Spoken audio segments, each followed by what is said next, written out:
Hey guys, it's Zand here, and welcome back to another episode of Deck Doctor. This is a Gruul Pelt Collector deck that was submitted by one Aric Halden, and I'm just going to touch over the deck here, or Aric's version of the deck, and his sideboard, and then we'll touch on my version of the deck, and hopefully you guys enjoyed the video. So to start off his lineup, we have a 4 of Pelt Collector. It is the namesake of the deck, and the whole reason that he put the deck together in the first place was trying to break this card. So Pelt Collector's the 1 green, 1/1 elf warrior. When a creature comes in or it dies, if its power is greater than Pelt Collector's, you put a +1 counter on it. When he has 4 or more counters on it, he has trample. 4 of Vexing Devil, which is for 1 red, a 4/3 devil. When it enters the battlefield, any opponent may have it deal 4 damage to him or her. If they do, you sacrifice it.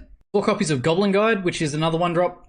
So for 1 red, he's a 2/2 haste. When it attacks, your opponent reveals a top card of their library. If it's a land, they put it into their hand. 4 copies of Experiment 1, which is for 1 green, a 1/1 human ooze with evolve. So whenever a creature enters the battlefield under your control, if it's had greater power or toughness, you put a +1 counter on Experiment 1. And then it's got remove 2 +1 counters to regenerate it. 4 of Lightning Bolts, just for a bit of easy damage. 4 Bloodbraids, which is the 4-cost 3/2 elf berserker with haste and cascade. Able to cascade into any one of the creatures in the deck that isn't another Bloodbraid elf. 4 copies of Avatar of the Resolute, which is for 2 green, a 3/2 avatar with reach and trample. And then when it enters the battlefield, it gets a +1 counter for each creature you control with a +1 counter on it. Tireless Tracker in a 3 of.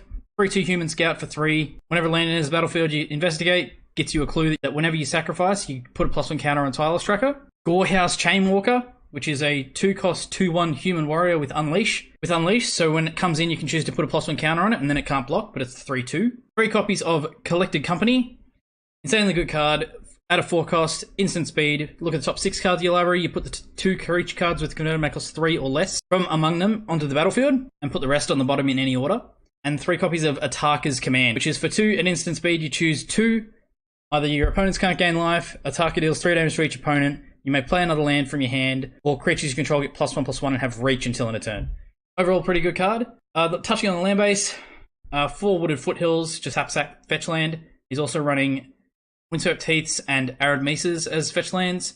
4 of Stomping Ground, 5 Mountains, and 4 Forests. That's the main deck. Touching on the sideboard here, a 3 of Blood Moon, making non-basics mountains.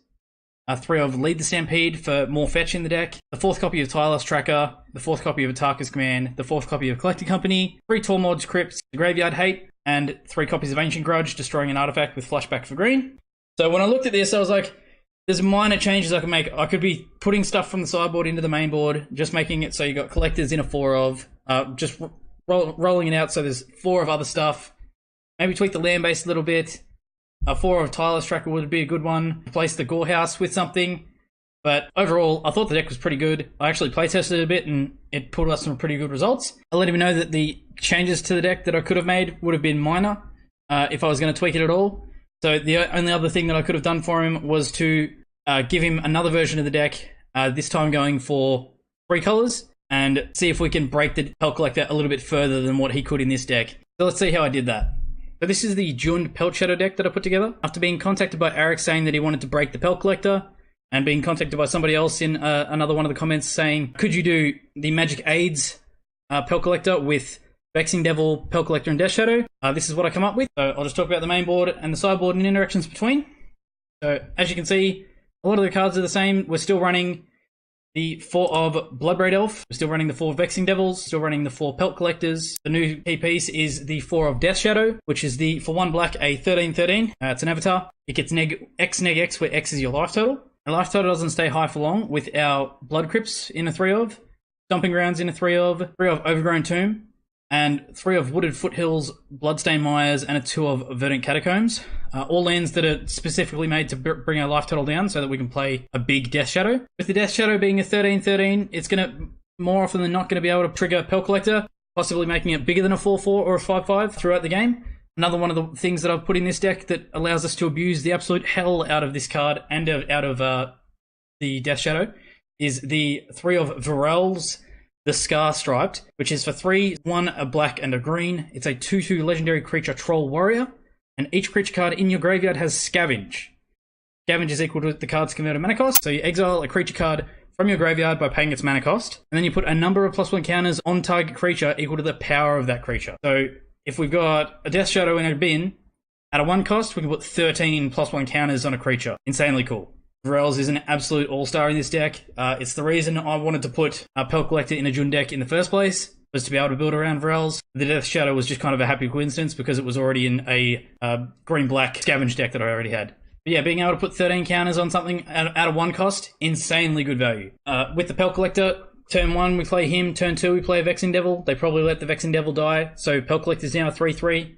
Turn 3 we play Varels, he doesn't get a counter. Then we play a Death Shadow, it immediately dies, and then we scavenge it, putting 13 counters on it. We're swinging in with 16, 16 and trample on turn 4. It's crazy. Another way to help finish in the deck, we're playing a single copy of the Team of Battle Rage here. Attack creature gains double strike. With the trample, it's really relevant. It also gives anything with power 4 or greater trample. Also running the 4 of Tarmogoyf. At a 2 cost, it's a star, 1 star. So its power is equal to the number of card types among cards in all graveyards, and its toughness is that number +1. Insanely good. Being able to hit that off a Bloodbraid Elf is insanely good value. Because we're going with the Varels plan, we're running Faithless Lootings instead of Collected Companies. So being able to pay 1 red and draw 2 cards and discard 2 cards with Flashback is going to be great. Keeping the Lightning Bolts in, extra damage is always good. Thought Seizers for the bit of discard, making them reveal their hand and you choose a non-land card and they discard it, and you lose 2 life. So it's helping play the Death Shadow, it's getting rid of threats, and it's information on what's in their hand. Always going to be good. A 3 of Fatal Push, bit of removal in the deck. Only kills CMC 2 stuff at instant speed, but if you've got Revolt, which more often than not we're going to, we can play Death Shadows to trigger Revolt. Vexing Devils more often than not are going to trigger Revolt. Tapping and sacking a fetch land to get another land is going to trigger Revolt, so being able to hit CMC 4 at a 1 cost with this is going to happen more often than not. Colligan's Command in a 2 of, either getting a creature back, making them discard a card, blowing up an artifact, or dealing 2 damage to a creature or a player. Land base, not much more outside of the Pain lands got. We're running just a 2 of Forest and a single Mountain. Touching on the sideboard here, because we are running black this time, we want to be running Surgicals. It's something that we can pay life for, so it's synergy with the Death Shadow. It's awesome hate against a lot of stuff in the format. It's at instant speed, it's just a really, really good card. Also running more hand hate in the form of Inquisition of Kozilek. Only hitting non-land stuff with converted cost 3 or less, but it's still really good. The Tomlord Crypt stayed. A couple of copies of Ancient Grudge stayed. 2 more copies of the Team of Battle Rage in here, just in case the matchup calls for it. And some enchantment removal in the form of Nature's Claim also went in. So it's just 1 green, destroy target artifact or enchantment, and it's control against 4 life. The amount of damage we're doing in this deck, 4 life isn't really going to mean much, but that is the sideboard.